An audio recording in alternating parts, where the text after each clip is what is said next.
is Rebecca from Papeterie Schwa, and I'm here with the last of 3 journals made with this red rose fabric. I'm calling this one the Reading Nook because it looks like that's what she's doing here, maybe in a little conservatory. I know I have my ribbon tied way too loose. It keeps slipping around. So this is considerably smaller than the other ones. This one is 7 3/4 tall by 5 3/4 wide, and it's 1.5 inches thick. And I've put in a little eyelet here with a little teacup and a working locket so that the recipient can put a little something in there if they want to. And it has 100 writing pages and 3 signatures. So on the front we have just this pocket with some lace. You saw me make these in a video a couple of months ago with just a tag inside it there. And then a tag here. I did the same thing with the others here, as I used the fabric to match up the pockets so that the image would still look right. And this was a book page from an taken from an old-fashioned garden seed catalog. It's right there in front of me. I can't even say it. A little one of those cards with a Tim Holtz fabric. And then I just did some like collage pockets a few places throughout, and just a journaling card from a magazine image, and some recipe cards, a recipe from Recipe Book, and just writing pages. This was a greeting card. And more flower book pages. I think I finally finished those flower book pages. And here's a picture of a woman overlooking, she looks like she's on a boardwalk or a dock, and it looks like a boat here in the background. But I put that in as a little vintage ephemera. And then the orchid card. And then I stenciled all the coffee dyed pages. And there's another. And here's a tag. I still have to go through and put all the ties in the tags. I'm waiting. I'm going to do that all at one go on all of them at one time.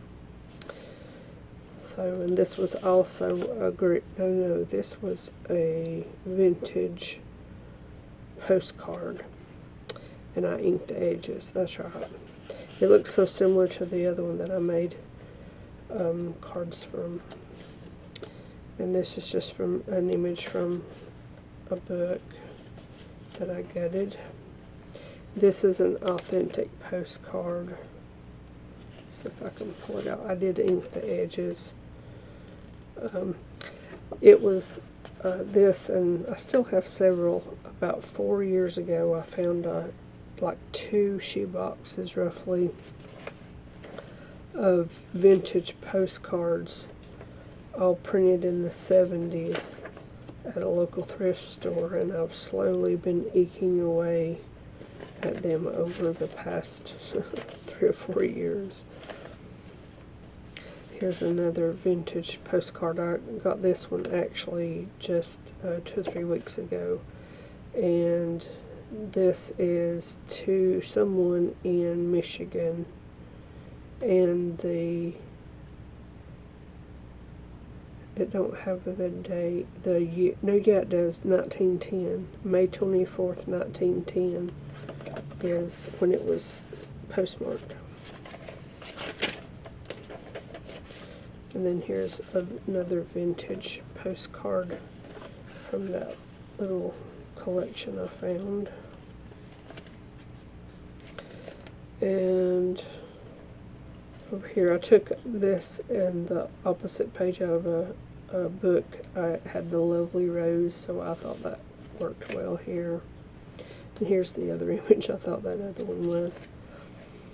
And here's some tags. I have put a little piece of lace at the top.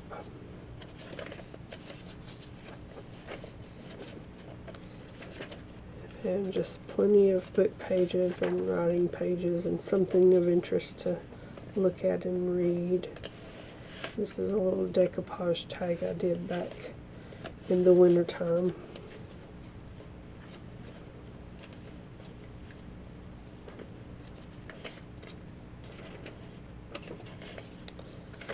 And the last pocket, and then just a little journaling card in that pocket. So this is just a little bitty one compared to the other two. This was my last piece of this kind of shiny green ribbon, and so I'm using the whole thing as a tie, even though I guess it's a little too long, but I'm using it anyway. So, thank you all very much for watching. Oh, I started to say, did I tell you the name of it?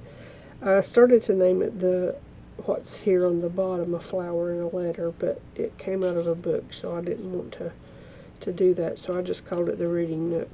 And she's, overlooking the sea, which is not bad.